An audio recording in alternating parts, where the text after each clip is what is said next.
Wednesday? No, Wednesday. All the best people are crazy. All the best people are. What's up, crazies? My name's Jessie, and welcome back to my YouTube channel. I am a digital intermedia engineer, also known as a conforming artist, who spent the last couple of years working in film post-production, and who can tell you a lot about how movies are made and what to notice while watching them. Today, we are going to look at the new season of Wednesday Part 1, so the first 4 episodes. And I have a lot of thoughts. Let's dive in.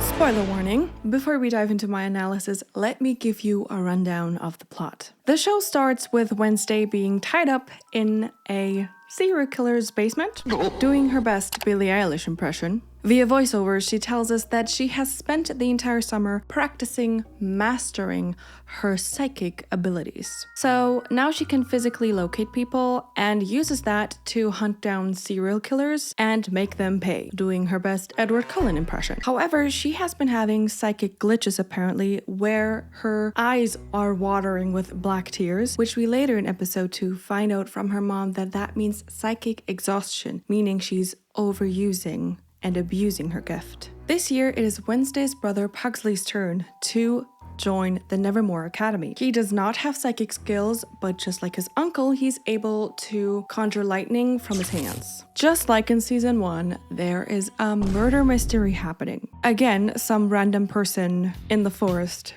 bites the dust. This time, it's a private investigator who is murdered by a murder of crows. So I am sure that Wednesday will use her detective skills and her psychic skills to get to the bottom of this new mystery. Pugsley roommates with the guy who was able to control bees in the first season, Eugene. He tells Pugsley that he also has been practicing and can now control a lot more insects and animals. And if it turns out that he's the person controlling the crows, because those were obviously controlled by someone, then that would be very obvious and very uncreative. So I don't think it's him, but we don't know yet. So the big shtick of this season is that Wednesday has a vision where Enid dies and it's her fault. So this vision becomes her driving force and reasoning for everything that she does in the following episodes. The mystery continues when Wednesday finds Tyler's father, Tyler the Hyde from season 1, murdered in his home, just like that private investigator, with his eyes gouged out. In order to find out more about this whole thing, Wednesday goes and visits Tyler in this psychiatric ward that he's held in. And this is where the show kind of picks up its pace a little. End of episode 2, and honestly, I was already bored of my mind. Like, everything leading up to that was just like, okay, yeah, okay. Like, yes, we had 2 murders, but also so much nonsensical, useless stuff that had way too much focus on it and was drawn out for time way too much. I don't need school politics or the storyline of Wednesday awakening some random zombie in the woods or Enid and her dumb love triangle.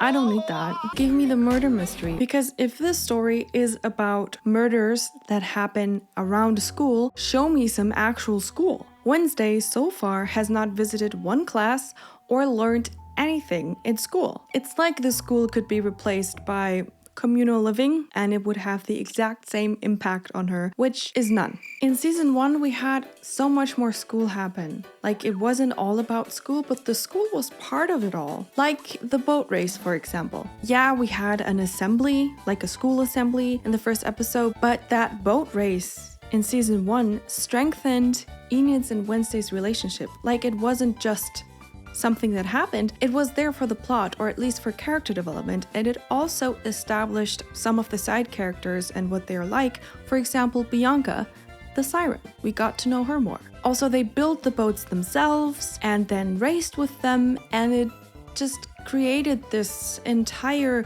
scene of excitement and rivalry, and it built relationships and characters. And I really, really liked that. But here, we have none of those scenes anywhere. That assembly in the first episode did nothing.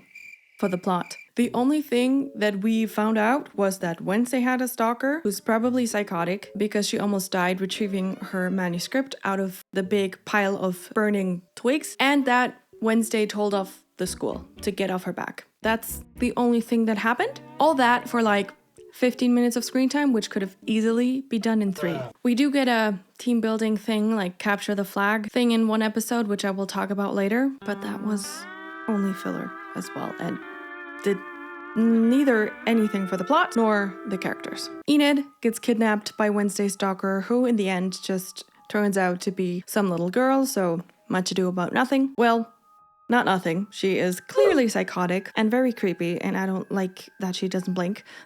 But she at least offers Wednesday to help with her case. She gives her a box of evidence that she gathered from Tyler's dad's home before the police swept the place, which Wednesday carefully combs through. She discovers a possible hiding place for the evidence the other murder victim told Tyler's dad about before he was killed. In episode 3, Wednesday finally tells somebody about the vision that she had. What did you see? A headstone with Enid's name. It was in the middle of a graveyard filled with crows. They were being led by a one-eyed crow. And Enid appeared and claimed it was all my fault. I need to find the killer before they get to Enid. Her mother tells Wednesday that her visions are unreliable and open to many possible interpretations. But, stubborn as always, Wednesday insists that she definitely saw Enid's death. But I am on Morticia's side here. I think this death could be not the literal kind of death. Maybe Wednesday kills Enid's popularity, for example. Like she has a social death because, I don't know, Wednesday becomes obsessed again about this new case, about these other murders, and pulls in Enid, so much so that Enid becomes unpopular again. And so she dies a social death. Maybe that's it. So, mystery solved. You can chill now, Wednesday. She's not gonna die. As if the show would kill a fan favorite. Nope. Wednesday has a theory that the person behind the murders is probably an avian, a type of outcast that can control birds, which would make a lot of sense. In order to find the cabin she hopes holds the evidence the 2 murder victims talked about, Wednesday joins a school trip to the woods. After that whole capture the flag / egg fiasco that nobody asked for or needed, Wednesday finally sneaks off to said cabin. There, she discovers a murder board with obituaries from outcasts that happen to be patients from the same psychiatric hospital that Tyler's at, called Willow Hill. They all point to one name: Lois. Since her vision about Enid's death, Wednesday's psychic abilities stopped working. So she tries to find answers in Goody's book, the spirit guide from the first season. But Morticia wants Wednesday to be patient and wait for a new family guide to show themselves to her before she continues using her powers, and thus takes the book away from her. But Wednesday thinks she needs her powers in order to save Enid and solve the murders, so she sword fights her mother over getting back the book. Yeah. They brought back the sword fighting. And after a lot of filler fighting, which I had to watch in 1.5 speed, Morticia wins. We flash sideways to Willow Hill, where Miss Thornhill, Tyler's old master and the actress of the old Wednesday, is allowed to visit him once. He almost immediately transforms into the Hide when he sees her and almost chokes her to death, but then doesn't, for whatever reason. Things finally get interesting in episode 4. Mind you, 4. 4 like the number? When Wednesday's grandmother shows up. The only people who deserve to be buried in this dump are the maintenance staff. Grandmama. Wednesday tells her about the case and that all the patients from those obituaries are supposed to all be buried in this crypt. They open an urn but quickly notice that the ashes aren't human. What's missing? Human. Right in that moment, that one-eyed crow snatches up Wednesday's evidence, the rest of the obituaries, and flies off with them to a hooded figure on a motorcycle. Since everything is pointing to Willow Hill, Wednesday contacts her uncle Fester to sneak him into Willow Hill so he can gather evidence. He lets slip that her mother's sister Ophelia had been admitted to that hospital before, but has disappeared from there years ago. And honestly, no matter what this guy plays, he will always and forever be Malignos. Milipnos. Milip silent clay knows. Did you say Clay? Yes, the clay is silent. After some more filler scenes of her uncle trashing some hotel room, he gets admitted into Willow Hill. Wednesday approaches her mother and asks her about her Aunt Ophelia and why she was admitted to Willow Hill in the first place. In her sophomore year, Ophelia was found screaming in the quad, black tears running down her cheeks. She had pushed her psychic ability too far. That's when she was sent away. Wednesday's grandmother walks in and whispers to Wednesday that someone called Augustus Stonehurst signed phony death certificates for all of those Willow Hill patients that were supposedly all buried in that crypt. Wednesday's stalker finds out that he's now a doctor at Willow Hill. So again, everything seems to be connected to that place. The plot finally gets very interesting and exciting when all of a sudden a murder of crows starts attacking Enid and Wednesday in the middle of the daylight in the school courtyard. Wednesday spots that hooded figure from before in a window and rushes after them, and they lead her through the school and eventually to two suspects: the therapist of the Willow Hill Hospital or the new music teacher. And I think it would be really, really boring if it was a teacher again. So I'm voting for the therapist if we have to choose one of those two. And a clue for that is also that the therapist does not use an Apple product in the scene, but has an HP laptop in front of her, so that could be a sign. But actually, I think I know who it is though. Lily Moscovitz. Lily Moscovitz, official best friend of future queen. I don't like you. I don't know her name in the show, she will always be Lily Moscovitz to me, but this actress plays the receptionist of the clinic, and I think she would make the most sense because she has some kind of connection to Willow Hill, but also that day the therapist is there and we could see that she was her driver, so she was there at the school, so she could have controlled the crows. She would make sense because she would be one of those characters that doesn't have a lot of screen time, but is in there enough so you're aware of her. And it's always those kind of seemingly mundane characters, isn't it? I'm not sure of her motives yet, but we don't really know a lot about her. But she would make sense for the unassuming character to be it at the end. Wednesday's Uncle Fester finds Stonehurst. It turns out that he's a patient now, not a doctor, and prefers to spend his time in the birdcage. So yeah, that makes it very obvious that he definitely has something to do and is deeply involved in whatever is going on. What?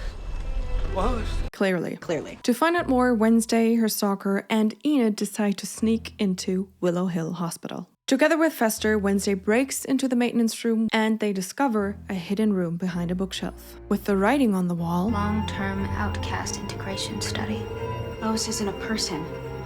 It's a secret program. they discover all the supposedly dead patients to be alive in underground cells, probably used as live test subjects. One room, which reads Extreme Caution, has a woman inside of it. And I am 100% convinced that that is Wednesday's Aunt Ophelia, who has been missing for 20 years and who we know was admitted to this hospital years ago. At that moment, Wednesday and Fester are discovered by the avian.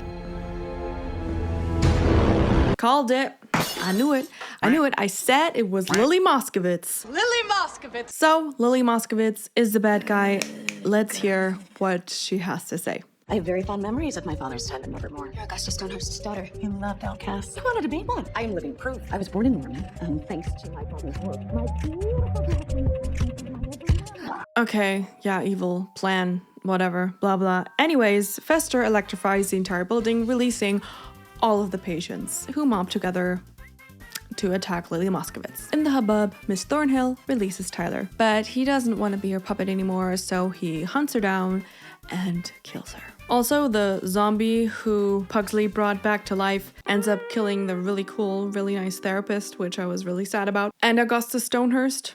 So yeah, I really don't like Pugsley. That was real dumb. The whole storyline, he hears one ghost story about this person who's supposed to be buried in the woods, and he falls in love with this character that he wants to bring them back to life, and then he does. And then it's a zombie who ends up eating brains, and it's like, huh?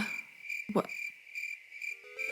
In the hallway of the clinic, Wednesday is confronted by the Hyde, and it promptly throws her out of the window. And thus the episode ends with this supposed cliffhanger. Maybe I have made everything worse. Much worse. And to that, I can only say, agreed. This season is much worse than season 1. Let's talk about why.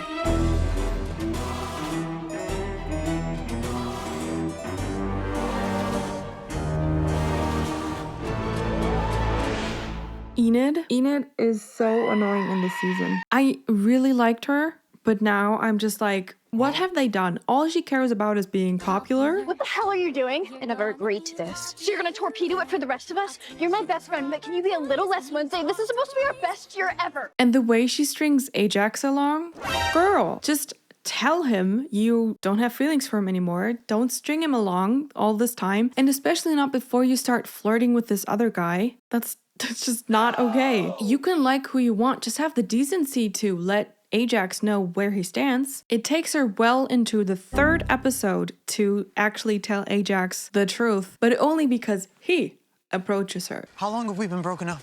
So if he hadn't come up to her, she would have just probably kept it going. They made her really annoying in this season, and she's also always like, Wednesday, you have to spend time with me. Wednesday, you have to be my friend. Wednesday. Let her be. Don't you know that she just wants to be left alone by now?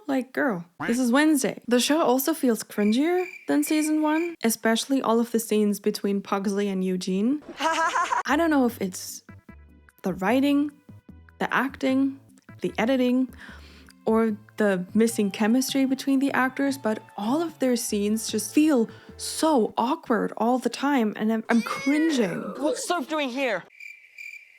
It's like you said, we couldn't leave him on his own. I'll bunk with some of the other guys. I'm not sleeping with a zombie. Zombies don't sleep. Also,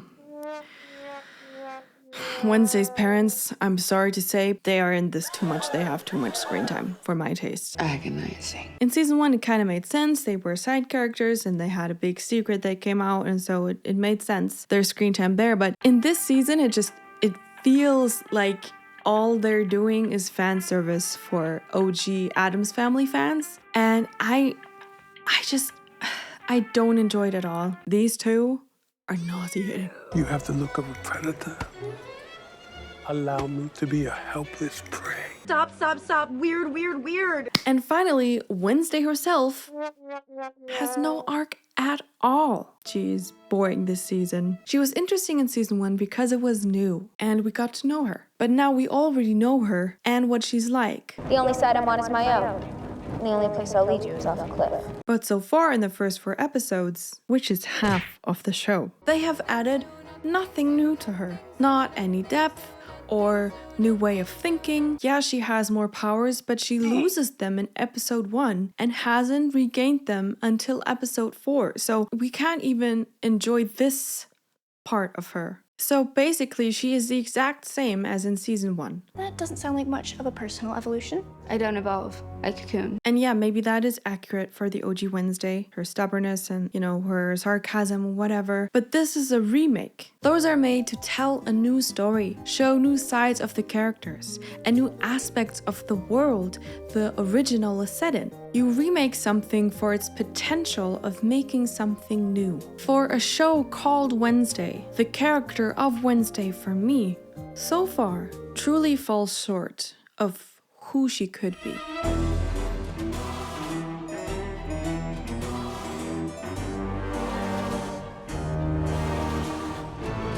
I very quickly noticed that unfortunately, this new season has lost in quality, technical quality. The colors don't pop anymore. It looks generic, like every other Netflix show. The grading is boring, really, it's like standard. And this shot, for example, is super blurry. What happened here? There are a few more scenes like this where it feels like they used really bad quality GoPro camera for establishing shots or action shots, and the entire picture is just super blurry. This is unacceptable for a Netflix show with a budget of around $60 million. Huh? They definitely had the budget for a better camera. This, to me, is just being lazy and cutting completely unnecessary corners. Just use a different camera. Use a better one. How did this happen? Also, so many shots in the way the cinematography is done and how they're edited together. don't feel dynamic like they did in season 1. They try to do some cool things. Like I really liked that Tim Burton style scene where they had this puppet animation where Ajax was telling the story of the zombie guy that Pugsley awakes later. That was so cool. I think I watched it like 2 or 3 times because I was like, oh, this is so good. So they proved to you they can do it, right? They can do really cool things, but they just did it once. It was like maybe 3 minutes of this style that they used. And I'm so sad we only got to see this once because it was so nicely done, like with the coloring and the puppets and all. It was so good. This scene felt like somebody else took over and did perfection and then left. And then the rest was just like meh. To me it's like, so you know how it's done. Why is the rest so you know? I'm so confused. How did this happen? And the things they do try, like cinematography wise, they leave you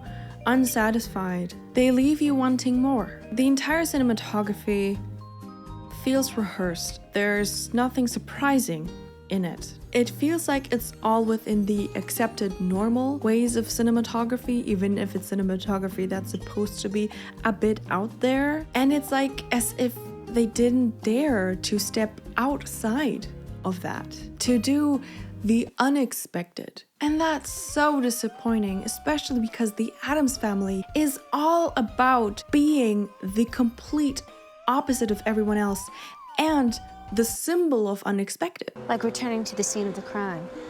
I already know where the bodies are buried.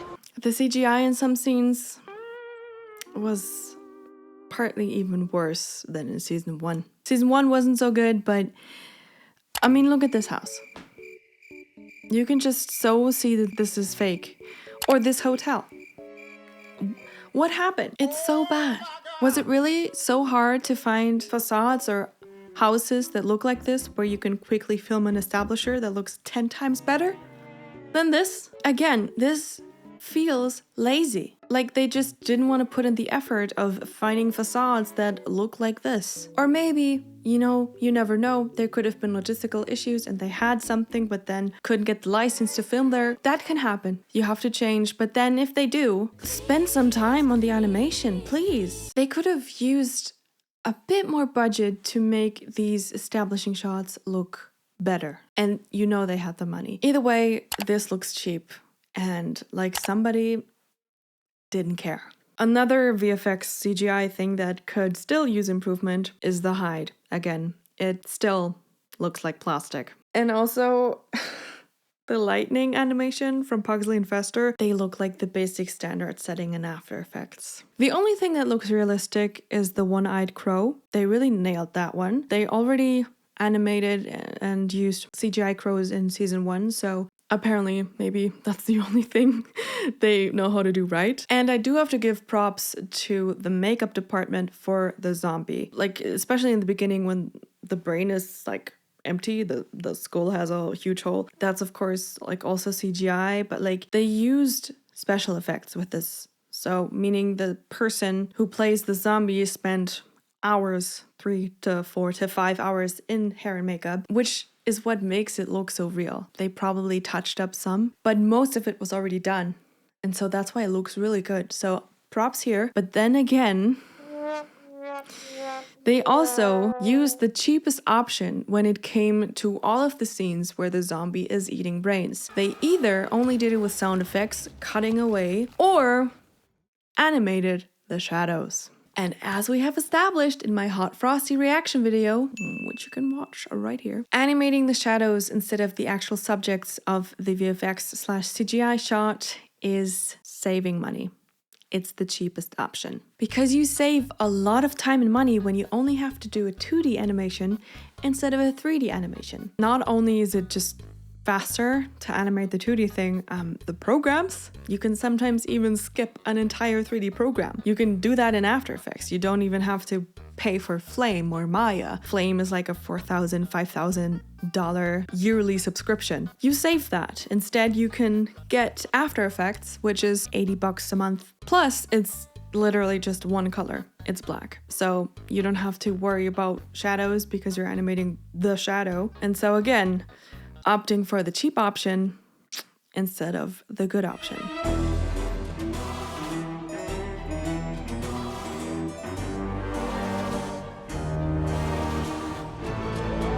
If you've watched my content for a while, you know how I feel about beauty filters. Long story short, I hate them. As I mentioned in my Rings of Power video, which you can watch here, oftentimes the use of beauty filters is basically cinematic sexism. 99% of the time, it is only used on women. In case of the Rings of Power, it was used on Galadriel, an elf, where you could argue her skin is supposed to be so smooth that it looks otherworldly because she is an immortal being, but they did not do it for Elrond, a male elf. They only did it to the female actress. Because God forbid a woman shows any signs of aging or existing, because this actress is still in her 30s, so like completely well within her prime of life. Bribe of life. Her prime of life. But they did the exact same thing here with Morticia and Gomez. You can see the lines on his cheeks and the creases on his forehead, which is totally okay. He is an adult man with 2 teenage children. He's not the youngest person anymore, and of course he'll have signs of aging. But Morticia, she is supposed to be an ethereal beauty. I get that. That's the shtick. Both of them, like, he's the ugly guy and she's the beautiful goddess, and they are dating. They're like completely obsessed with each other. I get that. But there is no need to smooth out her skin so much that she just looks blurry. There are a million ways to make it look like that without it looking so stupid. But the issue with these beauty filters is so often that they only put it on parts of the actresses' faces and then turn the setting up to 100. And so it just sticks out like a sore thumb that parts of her face are edited and parts of her face are not. Either you leave the poor woman be or just put it on her face equally. But Wednesday and the use of beauty filters is nothing new. They already excessively overused them in season 1, and it looked really bad in season 1, but it's even worse in season 2. They didn't even leave the freckles on Wednesday's face most of the time. The quality is also so bad, her face looks different in every close-up because you have to track the filter on her face, and they didn't match it in every shot. Sometimes she has freckles, sometimes she doesn't. Sometimes they put it on her forehead as well, but then again, sometimes her bangs are in the way, so it stops like weirdly around her eyebrows. And what is the point of this? It's just obvious and simply distracting, especially because the show works with a lot of close-ups, primarily on Wednesday's face. And what irks me the most, Jenna Ortega is 22. 22! What on earth does a 22-year-old need beauty filters for? Is it supposed to be a stylistic choice? That she is so other that her skin looks other and almost inhuman, but in reality makes her look like she's a walking TikTok filter? Actually, TikTok makes it better. If so, okay, but please make it better. I know you can. This is your main character. This is the character the show is named after. Why are you making her look so stupid? She looks like she's straight out of Uglies, which I also reacted to. If you had spent a bit more time and money, you could have totally made that look good and still have the exact same effect that you want to achieve. But again, you chose the cheap option. And it shows.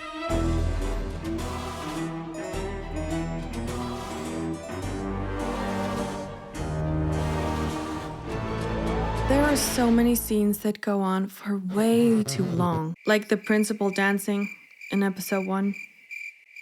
Why? So many things that happen just feels like filler after filler to stretch out an apparently actually very thin plot. I don't know, maybe they kept all of the interesting parts in part 2. I mean, we only seen the first 4 episodes, but they are very thin in plot. Or that, oh my god, that scene in episode 3 where they have this capture the flag thing, where this other camp shows up and they have to fight for who gets to stay.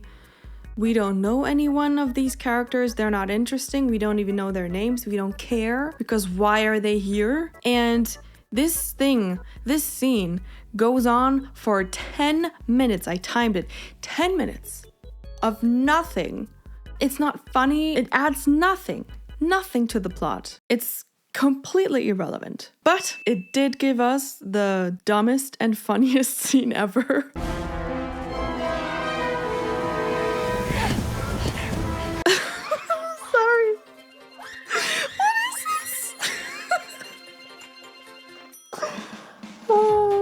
thought they would at least change into wolves or something, but no, they're just two people running on all fours. And I know they used a budget to put them into harnesses, and they probably had practice training, but you know, you could have saved that money and the harnesses and just put it to the beauty filters or something. Like, that was... No. This is ridiculous! I know it's supposed to be badass. The music is trying to convey that, but I'm sorry, just exchange the music and you'll see what I mean.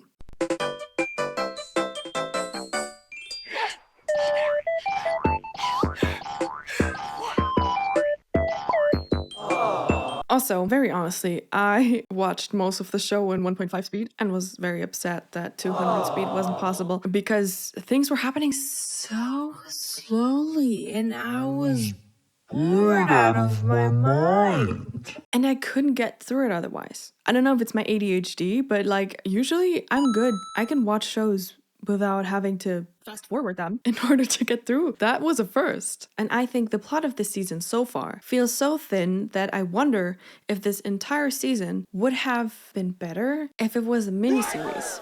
So 4 episodes in total. Because for me, the plot is not plotting. What do you think? Do you think 4 episodes would have been enough? Or would you have wanted to see 16? Let me know in the comments. But I was just not feeling it at all.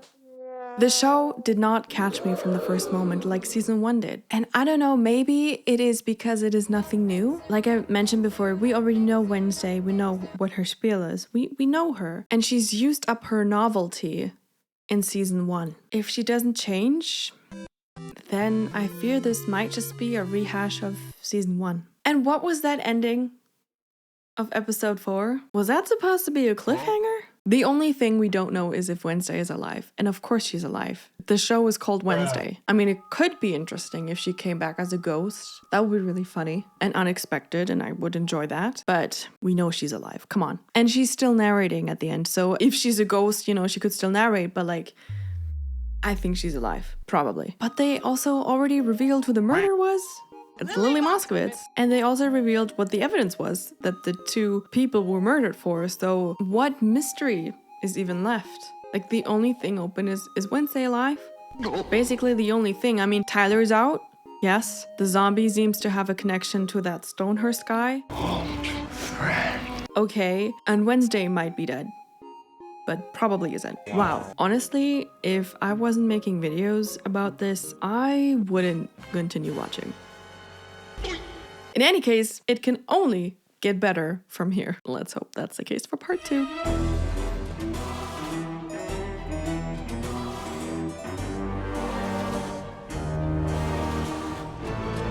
In conclusion, this season feels like they tried too hard. It's like they were too self-aware. It's too much. Too over the top. Season 1 had the exact same basic elements, but it was more balanced. The show was self-aware, but not too self-aware that they tried so hard to show you how over the top and weird and awkward and whatever they can be. We know the Addams family is canonically awkward, gory, sarcastic, and dark. We know that's who they've always been and always will be. You do not have to try so hard to convince us about all of that. We know. And the sad thing is, the story itself is really interesting. A murder mystery connected to an asylum and experiments on like outcasts and then somebody with the ability to control animals. And also they introduced Lily Moskowitz is a normie but now has outcast powers. That entire idea, it's super interesting. It's like Pretty Little Liars meets Ravenswood.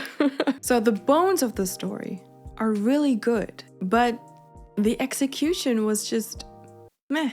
Because they filled it with so much unnecessary things that the plot gets lost. But then it finally gets going in episode 4. I just hope that part 2 will be better and that maybe all the things I've critiqued, which were a lot, will be resolved or make sense. Maybe all the mundane plot fillers that I've critiqued for a couple minutes now start to make sense. And I just think that they are unnecessary because I haven't seen the resolution yet. But I guess we'll see in 2 days. Thank you guys so much for watching. What did you think of season 2, part 1 of the new Wednesday series? Do you agree with me or totally disagree and absolutely love this season? I am totally open to whatever your opinions are, and also to be completely rebutted in the comments down below.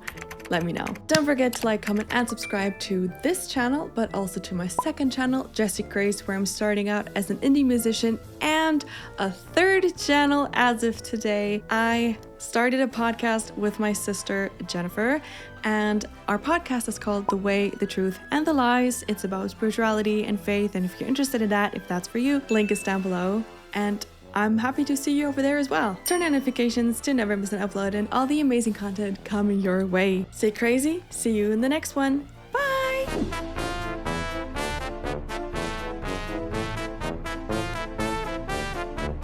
That was real dumb.